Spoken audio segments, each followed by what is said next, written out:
샬롬. 오늘 또 하나님의 은혜와 평강이 여러분 가운데 함께 하기를 축복합니다. 오늘 또 묵상의 말씀을 통해서 나에게 주시는 하나님의 음성을 듣는 은혜로운 시간이 되기를 축원합니다. 이 시간 하나님께서 우리에게 허락해 주신 말씀은 에스겔 7장 14절에서 27절 말씀입니다. 그들이 나팔을 불고 모든 장비를 갖춘다 하여도 전쟁에 나갈 사람이 아무도 없는 것은 내 진노가 이 땅의 모든 무리에게 미쳤기 때문이다.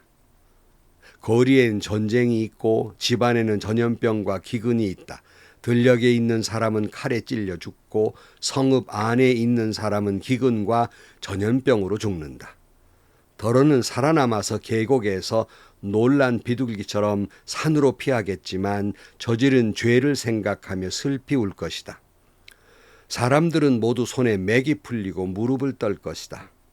굵은 베옷을 입고 두려워서 온몸을 떨 것이다.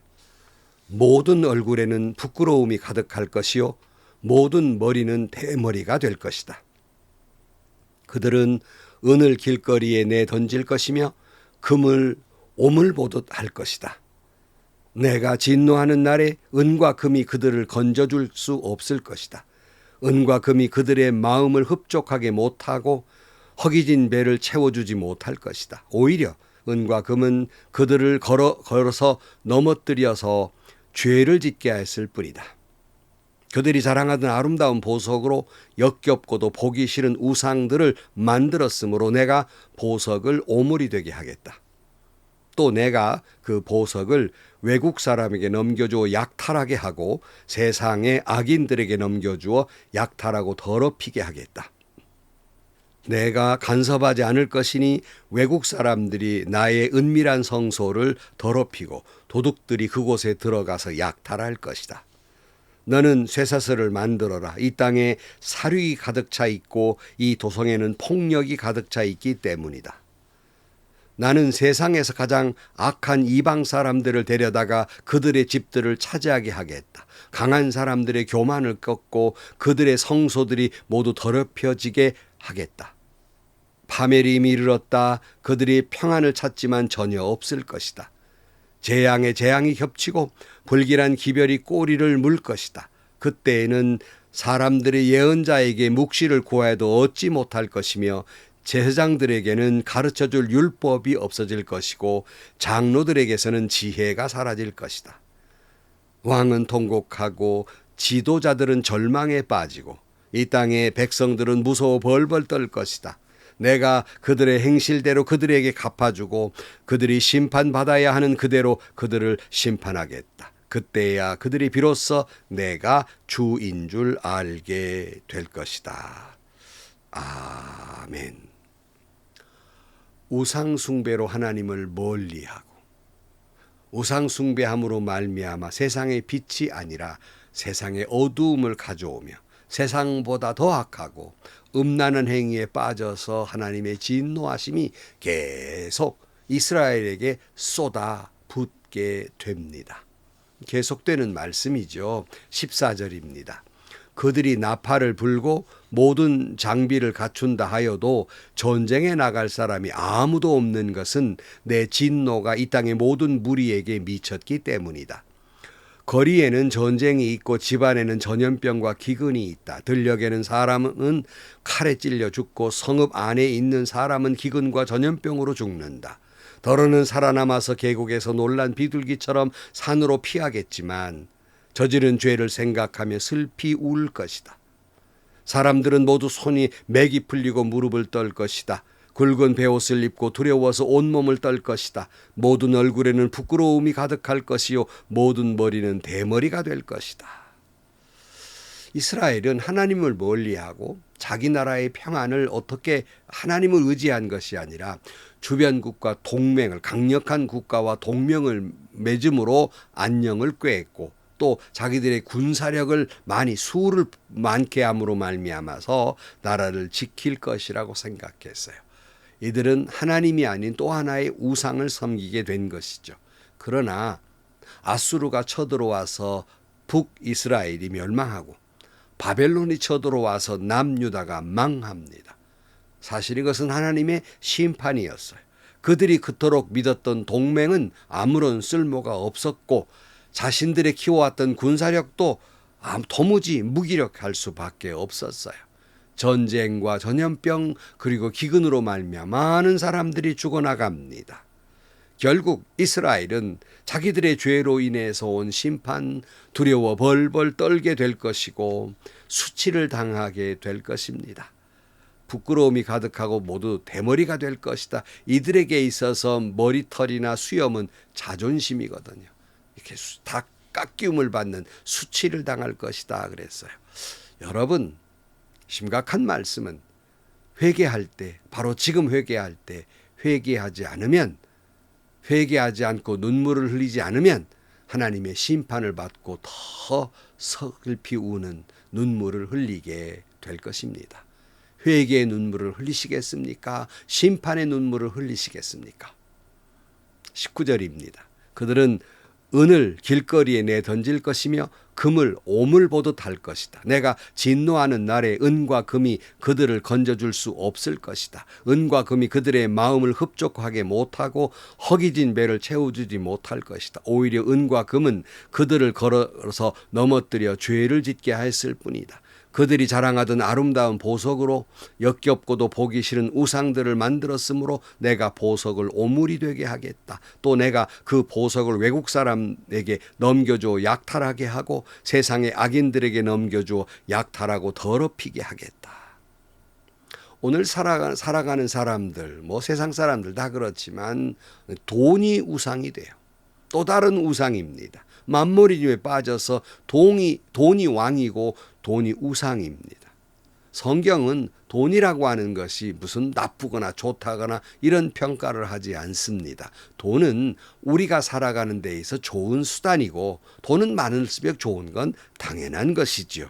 그러나 문제는 돈을 사랑하고 돈만이 인생의 목표가 되고 돈이 우상이 된다면 하나님은 심판하시겠다는 말씀입니다.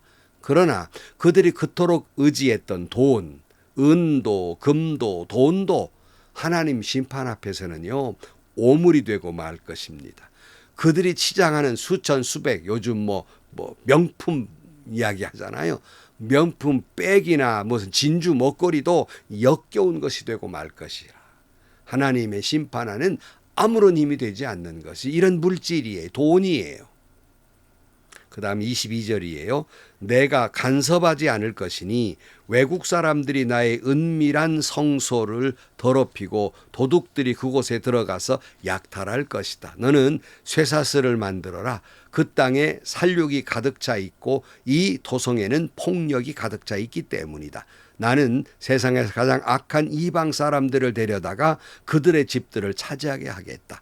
강한 사람들의 교만을 꺾고 그들의 성소들이 모두 더럽히지게 하겠다. 곧 이들의 또 다른 우상이 하나 있어요. 그건 성전이에요.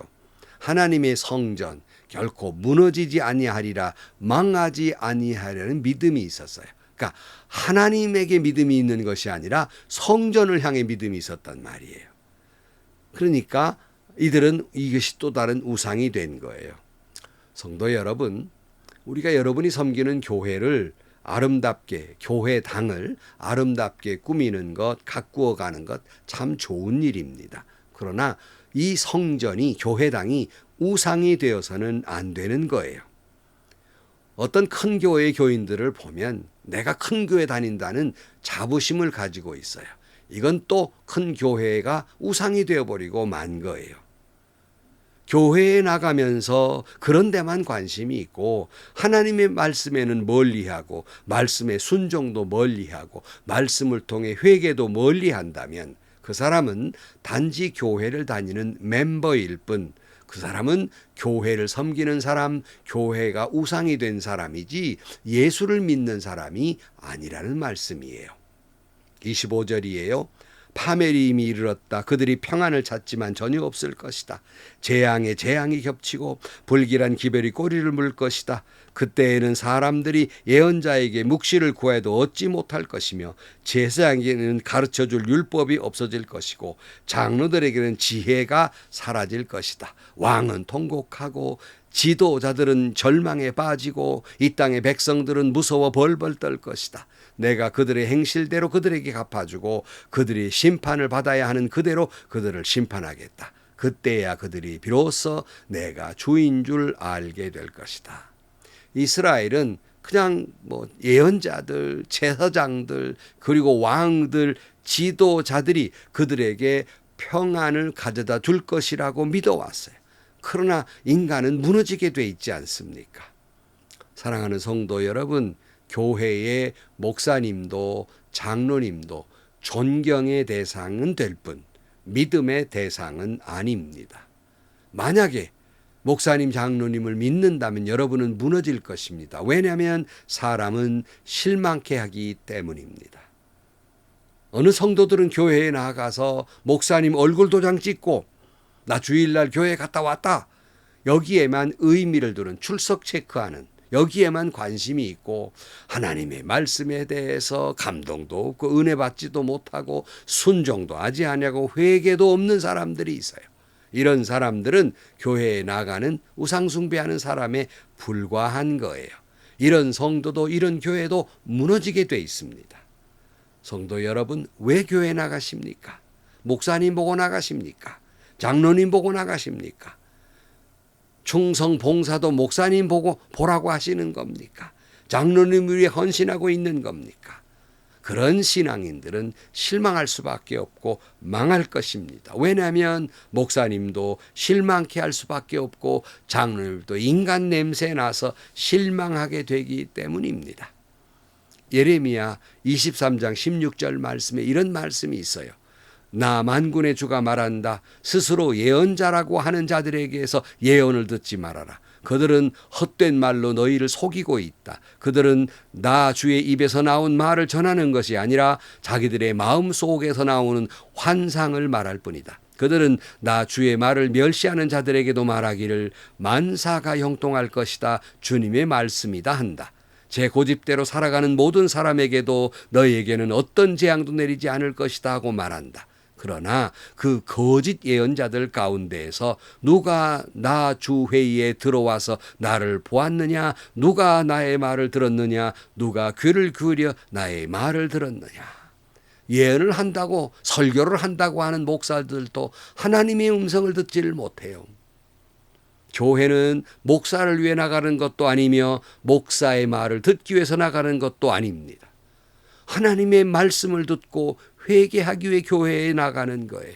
교회는 장로를 위해서 나가는 것도 아니고 장로님을 바라보며 나가는 것도 아닙니다. 오직 주님만을 바라보고 나가는 것입니다. 혹 설교하는 여러분 교회 설교하는 목사님들 가운데 내 말만 믿으면 복을 받는다. 그 거짓 싹군 목자입니다.